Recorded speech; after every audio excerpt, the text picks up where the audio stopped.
세상은 하늘에서 쫓겨난 마귀가 최후의 발악을 하고 있는 세상입니다. 예수님의 십자가 사건 이후에 마귀는 하늘에서 땅으로 쫓겨났습니다.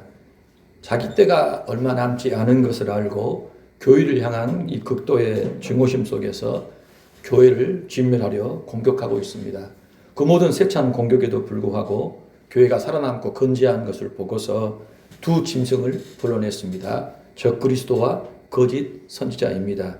이 마귀는 두 짐승을 통해서 어떻게든 이 세상을 자신의 왕국으로 만들고 숭배를 받으려 합니다. 이 일에 거침돌이 되는 하나님 신앙과 교회를 진멸하려 할 것입니다. 주님 다시 오시는 그날까지 이 일이 계속 진행될 것인데 마지막에는 대단히 강력한 형태로 나타날 것이다. 그렇게 말씀하고 있어요. 그래서 마침내 교회가 진멸이 되고 마귀의 세상이 된 것과 같은 그러한 날이 올 것입니다. 온 세상이 마귀의 꼭두각시인 적그리스도를 숭배하고 그 표를 받아야만 생존하고 삶을 영위할 수 있게 될 것입니다.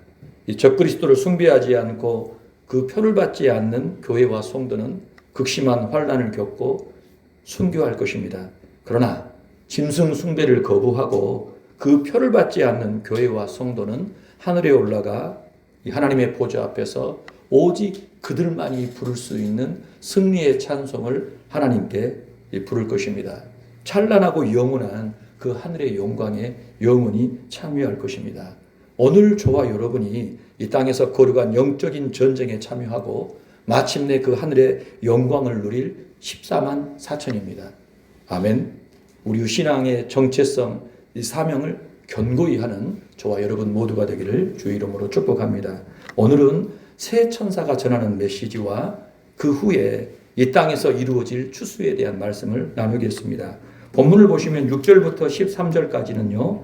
새 천사가 이 땅에 전하는 메시지를 다루고 있어요. 그리고 14절부터 20절을 보면은요. 하늘에서 시행하는 이 땅의 추수에 대해서 말씀하고 있습니다. 그러니까 새 천사가 전하는 메시지도 그렇고요. 추수도 그렇고요. 모두 다 하늘에서 땅에 대하여 행하는 일들임을 알 수가 있어요. 우리가 살아가고 있는 이 세상은요.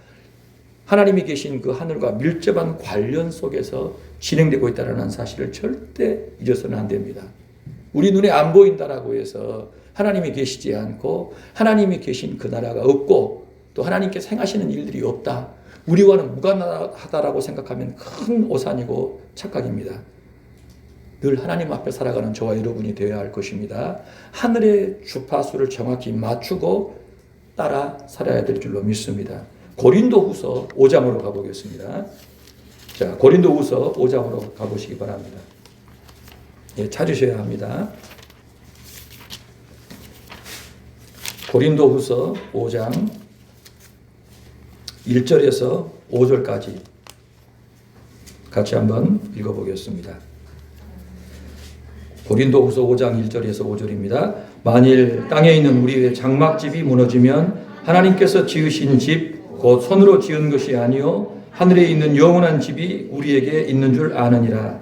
참으로 우리가 여기 있어 탄식하며 하늘로부터 오는 우리 초소로 덧입기를 간절히 사모하노라. 이렇게 입음은 우리가 벗은 자들로 발견되지 않으려 함이라. 참으로 이 장막에 있는 우리가 짐진 것 같이 탄식하는 것은 벗고자 함이 아니요 오히려 덧입고자 함이니 죽을 것이 생명의 삼킨바 되게 하려 함이라. 곧 이것을 우리에게 이루게 하시고 보증으로 성령을 우리에게 주신 이는 하나님이시니라. 아멘. 1절의 말씀을 영어 성경이 이렇게 표현하고 있습니다. For we know. 우리는 압니다. 뭘 알아요? If the earthly tent we live in is destroyed. 자, 예. 우리가 살고 있는 땅의 텐트가 장막이 멸해진다면 is destroyed. We have a building. 우리는 갖는다라는 겁니다. 빌딩을 갖는데요. 텐트가 사라지면 빌딩을 얻게 된답니다. 하나님으로부터 빌딩이 우리에게 주어진답니다. 그런데 그 빌딩은 an eternal house, 영원한 집이래요. 장막이 아니라 집이라고 표현합니다. in heaven, 하늘에 있는 집이랍니다. not built, 지어지지 않은, 건축되지 않은 무엇에 의해 사람의 손에 의해 건축되지 않은 하늘에 있는 영원한 집으로 우리에게 주신다라는 거예요. 바울 사도는요, 고린도 교회를 향해서 이 땅을 살아가고 있는 우리들의 영혼이, 우리의 영혼이, 몸 안에 있는 영혼이 아무리 잘 먹고 잘 입고 좋은 집에 살아도 텐트 안에 살고 있는 사람과 같다고 가르치고 있어요. 여러분, 텐트가 거치는 날이 있듯이 우리의 몸이 기능을 다하는 날이 반드시 올 것인데, 그때 성도의 영혼은요, 텐트가 아닌 빌딩과 같은 그러한 몸을 입을 것이다 라고 가르치고 있습니다. 영혼이 거하는 장막,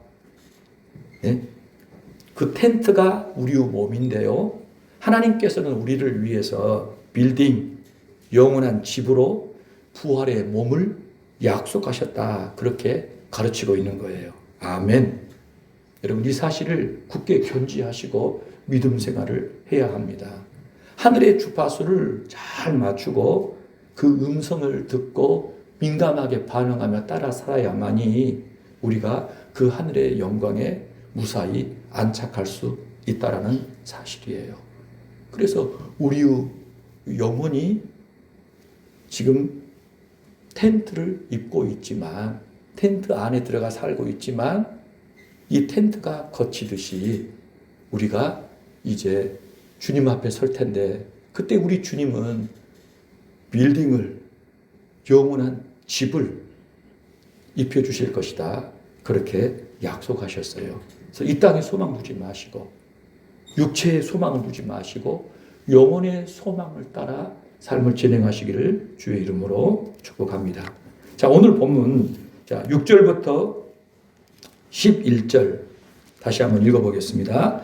또 보니 다른 천사가 공중에 날아가는데 땅에 거주하는 자들 곧 모든 민족과 종족과 방언과 백성에게 전할 영원한 복음을 가졌더라. 그가 큰 음성으로 이르되 하나님을 두려워하며 그에게 영광을 돌리라. 이는 그의 심판의 시간이 이르렀음이니 하늘과 땅과 바다와 물들의 근원을 만드신 이를 경배하라 하더라.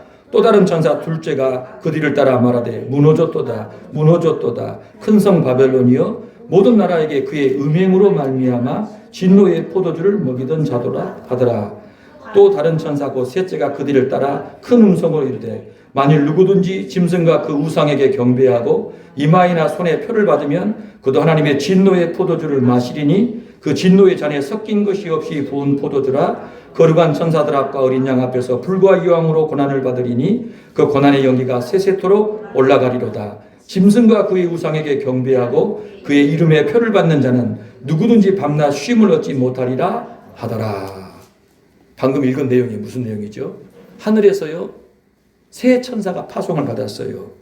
그래서 땅에 거주하고 있는 사람들에게 그 메시지를 선포합니다. 그런데 땅에 거주하는 사람들은 누구냐? 어떤 특정인이냐라고 할 때 모든 민족과 종족과 방언과 백성이라고 얘기합니다. 이 말인즉슨 지구상에 거주하고 있는 모든 사람이 새 천사의 메시지를 듣는다라는 것입니다. 자, 이 새 천사가 전한 그 메시지가 무엇입니까? 6절, 7절에 보니까요, 보시기 바랍니다. 첫 번째 천사가 전한 메시지가 무엇입니까? 하나님을 두려워하며, 그렇죠? 그에게 영광을 돌리라. 이는 그의 심판의 시간이 이르렀음이니 하늘과 땅과 바다와 물들의 근원을 만드신 이를 경배하라. 그렇죠? 첫 번째 천사가 등장을 해서 외친 메시지는 창조주 하나님을 경외하고 그분께 영광을 돌리라는 것입니다. 그 메시지를 전했어요. 여러분, 이 성경이 딱 한 줄로 요약이 된다면요, 무슨 얘기를 할까요? 하나님을 경외해라, 사랑해라, 그분께 영광을 돌리라는 얘기입니다. 그렇지요. 하나님에 관한 이야기거든요. 하나님은 어떤 분이십니까? 우리의 경외를 받으신 분, 경배를 받으시는 분. 우리는 그분을 예배하고 찬양하고 영광 돌리는 그러한 존재로 부름을 받은 거예요. 예수님을 믿었다. 그 말인즉슨 바로 그 하나님을 이제 섬기게 되었다라는 것입니다. 그래서 하나님에 대한 우리의 태도는 그분을 경외하고 두려워하며 섬기며 영광을 돌리는 그런 의식과 태도예요. 자, 오늘 저와 여러분의 신앙이 지금 잘 세워져 가고 있는지 그렇지 않은지를 알 수 있는 여러분 중요한 기준이 있습니다. 바로 지금 내 형편이나 사정을 보지 마시고요. 하나님을 경외하는 마음, 그분께 영광을 돌리는 그런 마음, 태도가 변함이 없고 점점 더 깊어져 가고 있는가 그렇지 않는가를 보면 알 수 있어요. 나 예수 믿었더니 건강해졌다. 나 예수 믿었더니 재산이 늘었다. 예수 믿었더니 자식들이 잘 됐다. 예수 믿었더니 직장에서 내가 점점 승진한다. 여러분, 그게 우리의 신앙의 기준이 아닙니다. 그럴 수도 있고 아닐 수도 있어요. 과정 가운데 있기 때문에, 건축 중에 있기 때문에 때로는 하나님께서 우리를 낮추실 때도 있거든요. 그분의 뜻을 위하여. 신앙이 정말 잘 지어져 가는 사람의 특징이 뭐냐면 그 마음과 태도에서 알 수 있어요. 그 마음과 태도에서 하나님을 경외하는 마음. 하나님 절대 함부로 해서는 안 돼. 그 마음이 점점 더 깊어져 가야 해요. 사람은 속여도 하나님은 못 속여. 사람은 몰라도 하나님은 아셔. 그러한 의식이 시간이 가면 갈수록 깊어져 가는 그 사람. 그런 마음이 깊어져 가는 사람. 그 사람이 진짜 신앙이 자라고 깊어지는 사람입니다. 그런 마음뿐만 아니라 태도가 점점 그렇게 나타나야 돼요. 사람 앞에서가 아니라 그 사람은 어디다가 던져놔도 그렇게 살 사람이야.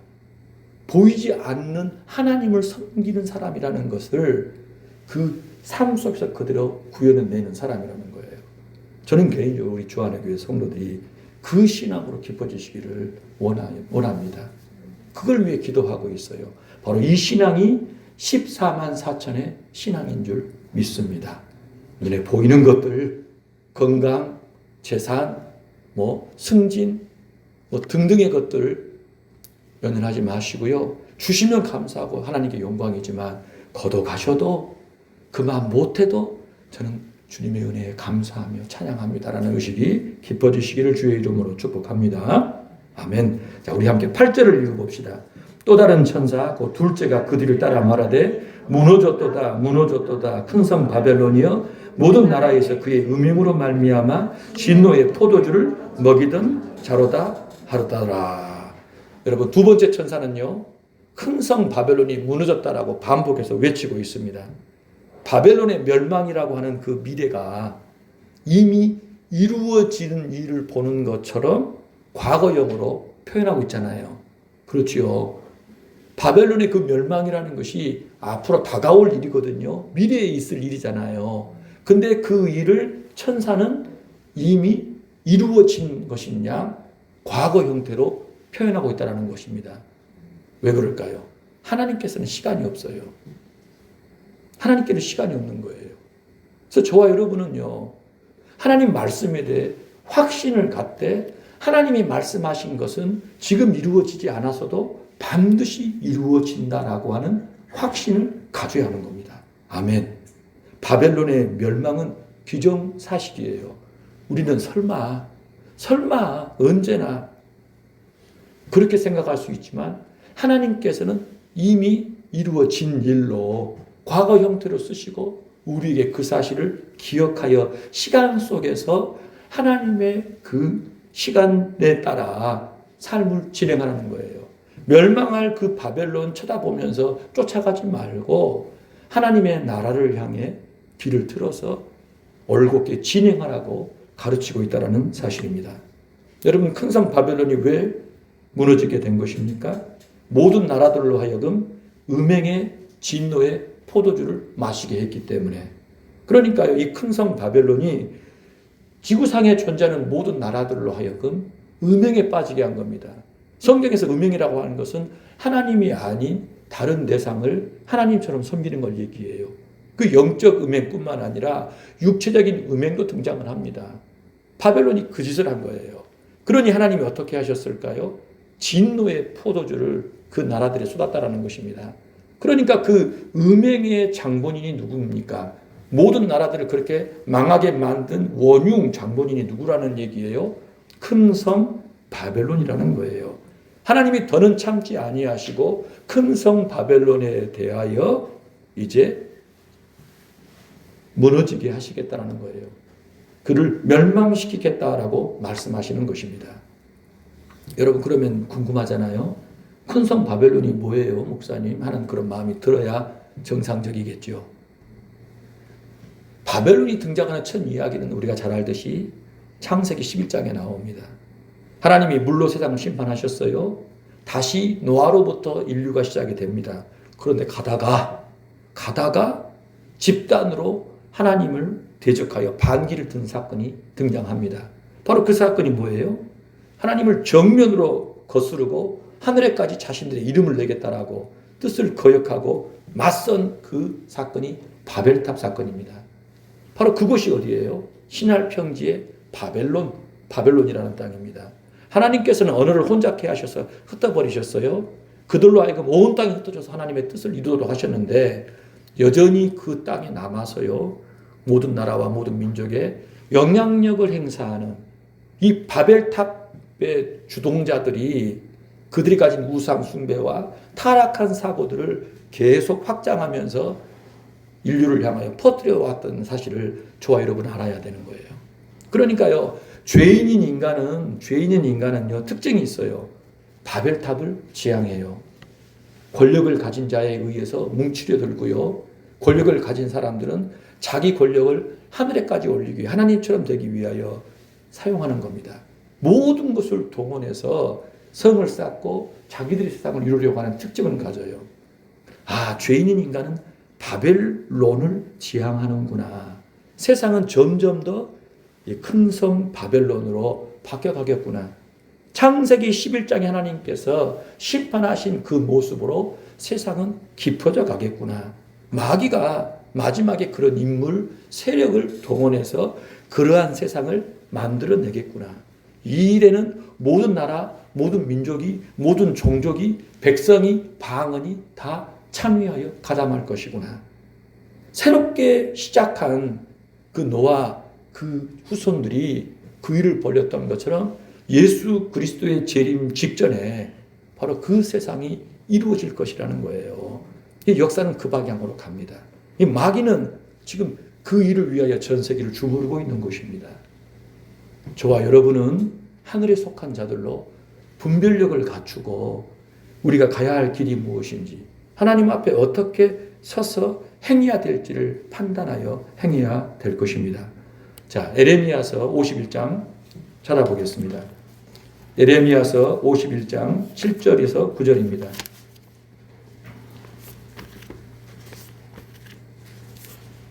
구약성경 1136쪽. 성경 찾지 못하신 분들은 여기를 보시기 바랍니다. 같이 한번 읽어봅시다. 7절에서 9절입니다. 바벨론은 여호와의 손에 잡혀 있어 온 세계를 취하게 하는 금잔이라. 문민족이 그 포도주를 마심으로 미쳤도다. 바벨론이 갑자기 넘어져 파멸되니 이로 말미암아 울라. 그 상처를 위하여 유향을 구하라. 혹 나으리로다. 우리가 바벨론을 치료하려 하여도 낫지 아니한즉 버리고 각기 고향으로 돌아가자. 그 화가 하늘에 미쳤고 궁창에 달하였음이로다. 유다 예루살렘을 멸망시킨 나라가 바벨론인데 하나님께서요, 이후에 바벨론을 반드시 심판하실 것을 말씀하십니다. 실제로 바벨론이라는 나라가 또 세워져서 역할을 하는데요, 하나님의 백성들을 완전히 잔멸을 시켰어요. 그런데 하나님께서요, 두고 보시지 않아요. 바벨론을 두고 뭐라고 말씀하십니까? 여호와의 손에 잡혀 있어 온 세계가 취하게 만드는 금잔. 모든 민족이 바로 그 포도주 마심으로 미쳤다라고 얘기한 겁니다. 제정신이 아닌 거예요. 바벨론이 가지고 있는 어마어마한 힘, 문명, 그 세력 앞에, 문화 앞에 온 세상이 휘둥그레져 버린 거예요. 그것 쫓기에 막 열심히 된 겁니다. 바벨론이 마치 모든 것의 기준인 양, 바벨론을 따라가야만 잘 살고 성공하는 것인 양 착각해가지고 바벨론을 막 쫓아가는 거예요. 근데 그걸 보고 하나님께서는요, 하나님의 음행의 포도주를 마시고 있는 것이다라고 얘기한 겁니다. 우리가 지금 세상을 쫓아가고 있잖아요. 와, 저거 하면 잘 된대. 저거 해야 한대. 저거 해야 성공이래. 그런 사람들이 얼마나 많습니까? 그러한 흐름과 분위기가 얼마나 많아요. 근데 여러분, 하나님의 말씀에서는요, 음행의 진노의 포도주를 마시는 거다. 세상이 미쳤다라고 얘기를 하는 거예요. 분별력을 가져야 한다는 것입니다. 하나님께서 어떻게 하십니까? 갑자기 넘어져 파멸시킨다는 거예요. 그래서 울어라. 상처를 갖다가 유향을 발라줘라. 나을지도 모르겠다. 절대 낫지 않는다라는 얘기입니다.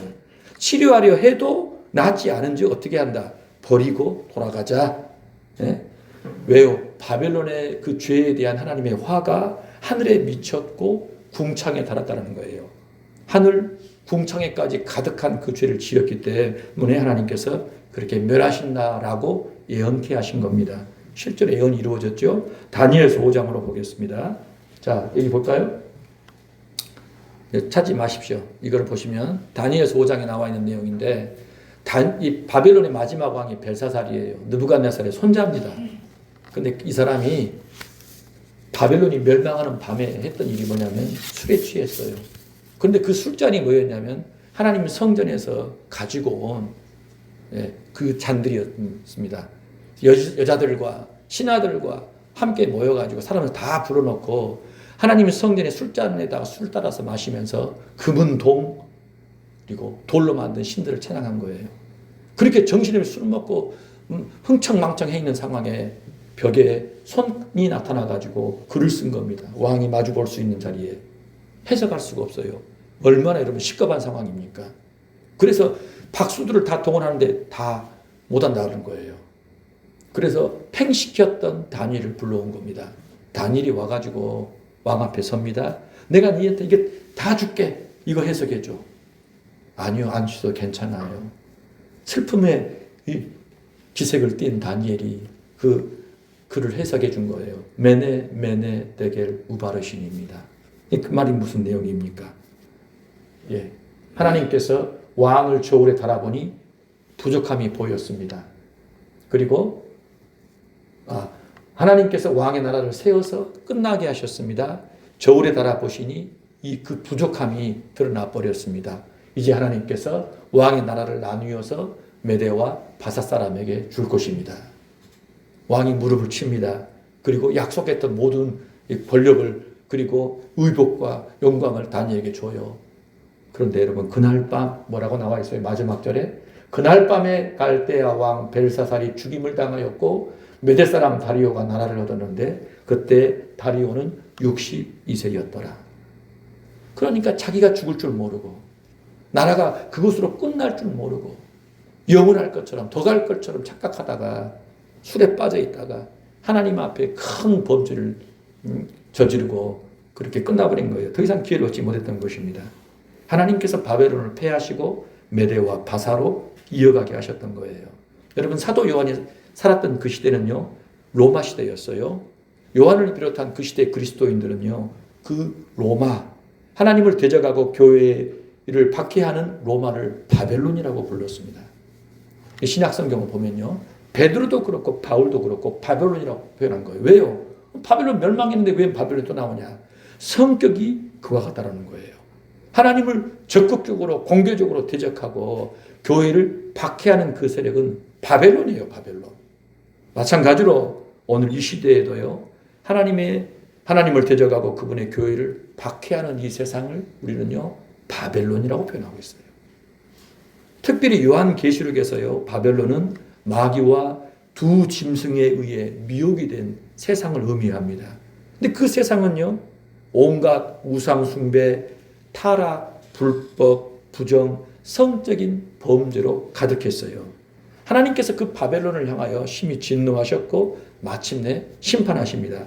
요한계시록 18장으로 가보겠습니다. 계시록 18장을 보시기 바라요. 2절과 3절 같이 한번 읽어봅시다.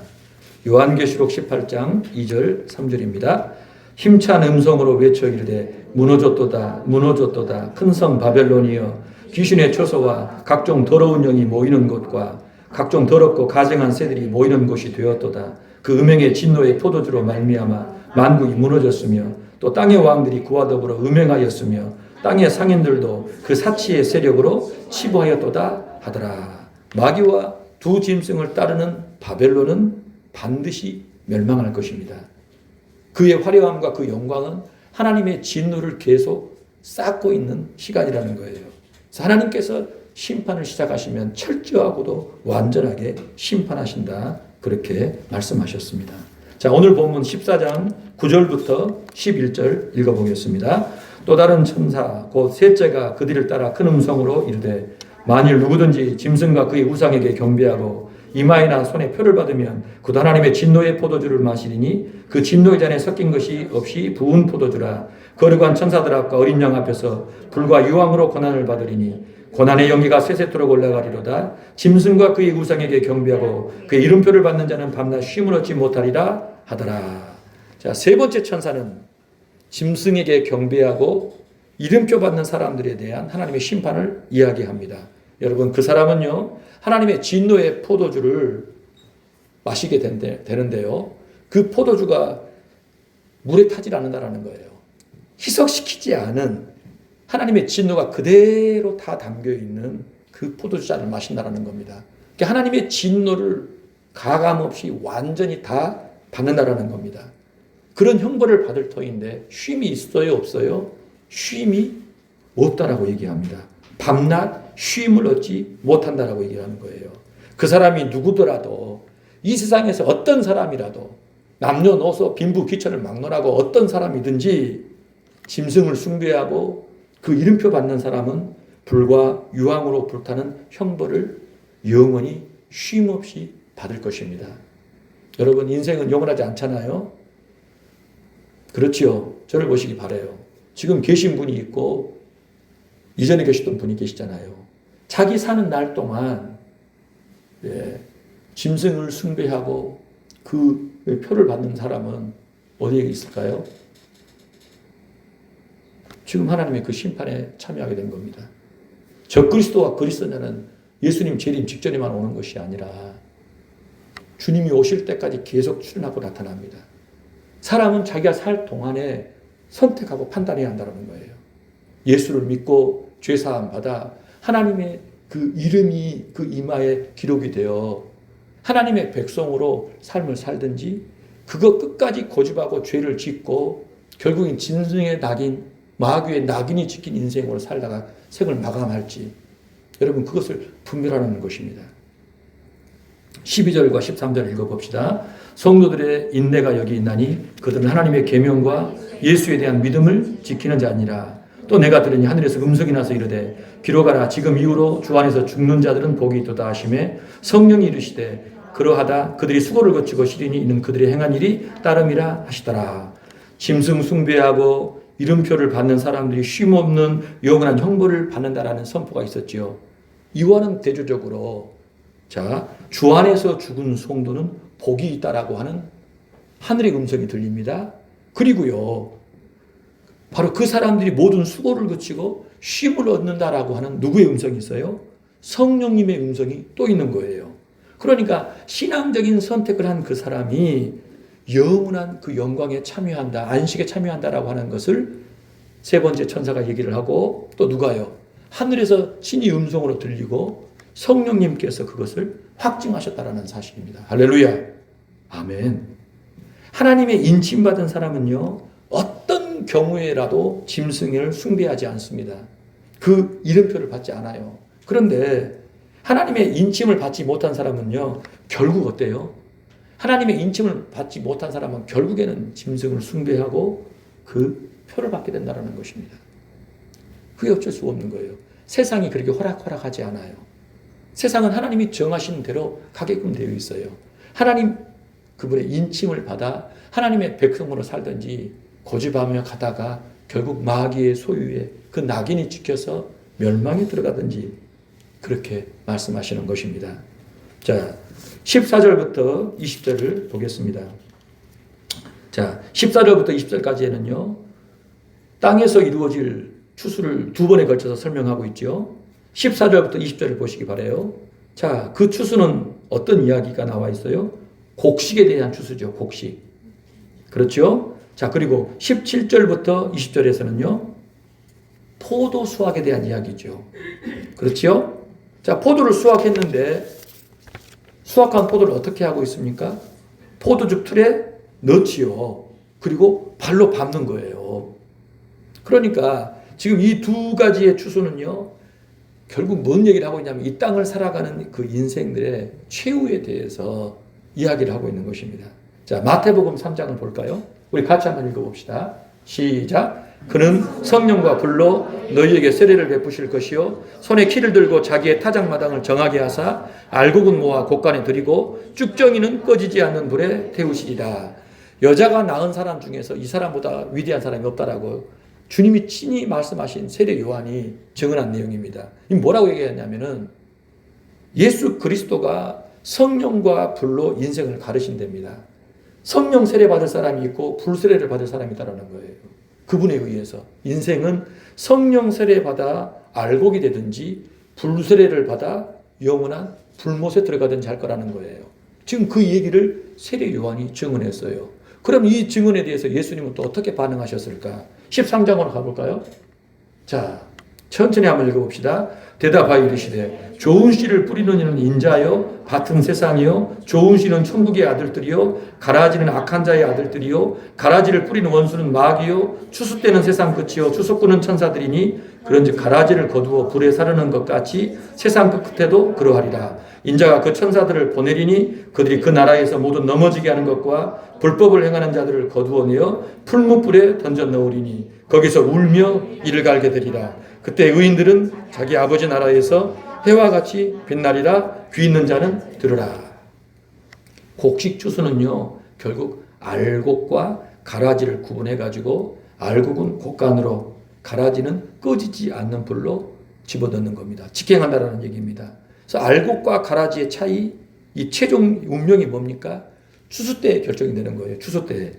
이 말은 역사의 끝에요. 모든 인생이 알곡과 가라지로 구분이 된다는 것입니다. 누가 알곡이고 누가 가라지입니까, 여러분? 계시록의 표현을 얘기하면요, 하나님의 인침 받은 사람, 이마에 하나님과 어린 양의 이름이 기록된 사람 14만 4천이 알곡입니다. 반대로 하나님의 인침을 받지 않고 짐승 숭배하고 짐승의 이름표를 받은 그 사람은 가라지인 거예요. 그러면 목사님, 어떻게 알곡이 됩니까? 어쩌면 가라지가 됩니까? 우리는 알곡인가요? 가라지인가요? 궁금하잖아요. 알곡과 가라지가 어떻게 나뉘게 됩니까? 나는 뭔지를 어떻게 알 수 있어요? 간단합니다. 성경의 이야기는요, 표현 방식이 다르지 내용은 똑같아요. 뭐냐면요, 예수님을 멸망할 자신의 죄를 위하여 대신 십자가에 못 박혀 죽으신 구주로 믿고 성령님 모시고 통치를 받는 사람. 이 땅의 삶에 대해서 가장 중요한 것은 예수 믿고 죄 사함 받아 성령님 모시고 그 양육을 받으며 살아가는 사람이 뭐예요? 알곡입니다. 알곡. 그 사람이 알곡인 거예요. 성령 세례 받은 사람입니다. 바로 하나님과 어린 양의 이름이 이마에 기록된 사람. 하나님 보실 때. 아멘. 그러면 됐지요. 자, 여러분은 알곡이세요? 가라지세요? 나 예수님 믿었습니까? 정말 예수님이 죄인인 나를 위해 십자가에 죽은 걸 믿냐 이거예요. 정말 그걸 믿는다면 여러분은 성령이 들어와 계십니다. 생명 세례를 받았다는 얘기가 그 얘기예요. 그러면 여러분은 알곡이에요. 목사님, 저 지금 교회 열심히 안 다니고 있는데요. 잠시 쉬고 있는데요. 성경도 안 보고 기도도 안 하고 있는데요. 헌금도 안 하고 있는데요. 저 여전히 죄를 짓고 있는데요. 주님이 바꿔가실 거예요. 그게 잘못된 삶인데, 그러면 안 되는데, 지금 제가 분별을 못해서 그러고 있을 뿐이지, 주님은 예수를 구주로 정말 영접한 사람에게는 성령님이 거하게 하셔요. 그래서 그 사람을 계속 훈련하시고 그 사람을 세워가시는 겁니다. 그 사람이 바로 알곡인 줄 믿습니다. 아멘. 알곡이 되셔야 돼요. 그래서 믿음을 분명하게 해야 합니다. 교회 열심히 다녀도 가라지일 수 있습니다. 알곡이 아닐 수도 있어요. 그래서 진짜 내가 알곡인지 가라지인지는 예수를 내가 정말 믿었는지, 성령 모시고 그 인도를 받고 사는지 그렇지 않은지에 있는 거예요. 열심히 있는지 없는지가 아니라 주님이 말씀하신 그 내용을 내가 정말 믿고 그대로 사는지 그렇지 않는지가 중요하다는 사실입니다. 주안의 교회 모든 성도들이 알고 계기를 원해요. 예수님 끝까지 거부하고 자기 죄의 길을 고집하며 가는 사람은요, 가라지예요, 가라지. 그래서 죽는 날까지 우리는 알 수 없어요. 그 사람이 가라지인지 알곡이 될지. 그러나 계속 그 길을 강행한다면 가라질 확률이 아주 높다라는 겁니다. 그 사람은 꺼지지 않는 불을 향하여 직행하고 있다는 사실이에요. 자, 짐승 숭배하고 이름표를 받지 않는 사람 가라지, 그 사람은 하나님의 희석되지 않은 포도주를 마시겠다. 진노의 포도주를 마시겠다라고 하는데요. 그 일을 두고 어떻게 표현하냐면요. 두 번째 추수의 광경을 묘사합니다. 포도주 틀에 던져져 가지고 하나님의 발에 짓뭉개지는 포도와 같을 것이다 하고 얘기를 해요. 포도주 틀에 던져진 포도가 하나님의 발에 의해 밟히는데요.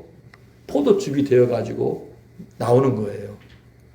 그렇죠? 그런데 그걸 봤더니 그 포도가 나오는 게 아니라 즙이 나오는 게 아니라 피가 나온다는 거예요.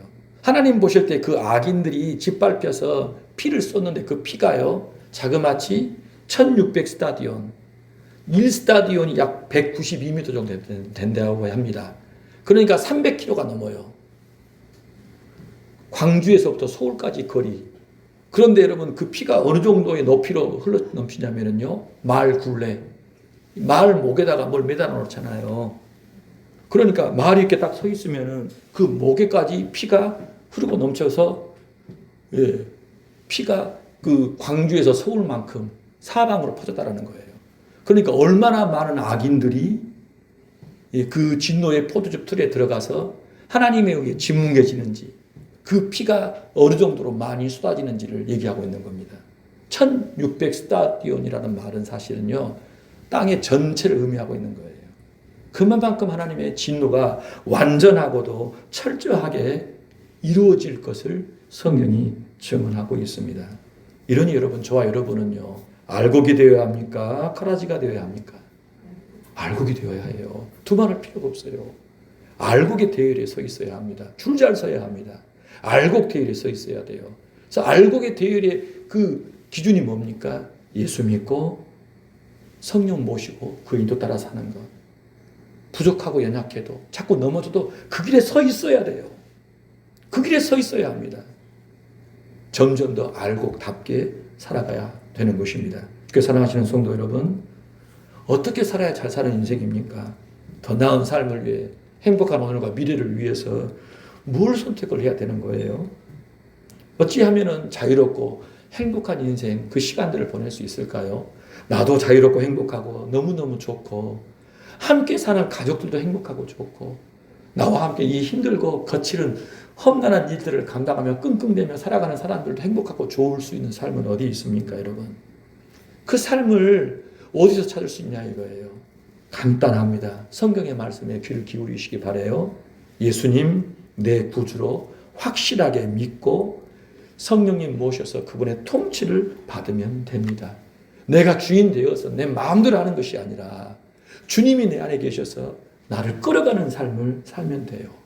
주님 말씀 귀 기울여서 듣고 성령 안에서 기도하며 사는 삶의 방식들을 배우고 익혀야만이 그렇게 평안할 수가 있는 것입니다. 내 인생이 주님 모시고 주님과 함께 그분의 증인으로 살아간다는 사실을 분명히 하고서 삶을 진행하면 점점 더 그러한 삶으로 깊어질 수 있습니다. 성경이 그걸 말씀하고 있어요. 여쭤볼게요. 여러분은 누구 말을 믿고 사십니까? 여러분이 지금 삶을 진행하고 계시는데 그 삶을 진행하고 있는 그 근거가 누구 얘기입니까? 혹시나 우리가 세상 사람들이, 전문가들이, 세상에 권력 있는 사람들이 말하는 그 이야기가 내 사는 근거가 되어 삶을 진행하고 있지는 않습니까? 여러분, 판단 잘 하셔야 합니다. 하나님 말씀을 믿으십시오. 하나님 말씀 믿으시고 그 말씀을 들으시고 읽으시고 따라가시기를 주의 이름으로 축복합니다. 나중에 절대 후회할 일 하지 마세요. 슬피 울며 이를 갈미 있을 것이다 라고 했는데, 주님이 말씀하셨는데 우리가 그 잠깐을 못 참아서, 잠깐을 못 견뎌서 주님을 의심하며 주님의 길을 버리고 엉뚱한 길을 가게 된다면 크게 후회할 날이 반드시 올 거라는 거예요. 우리의 신앙은 평생을 두고 진행하는 겁니다. 평생을 두고 주님이 정하신 그 길, 알고 계기를 묵묵히 따라갈 때 그 약속에 따라 그 영원한 영광을 누릴 줄로 믿습니다. 우리 주안의 교회 모든 성도들 한 분 한 분이 점점 더 알곡으로 깊어지시길 주의 이름으로 축복하고요. 하나님이 주시는 참된 안식과 그 상을 한 번도 빠짐없이 다 받으시기를 주의 이름으로 축복합니다.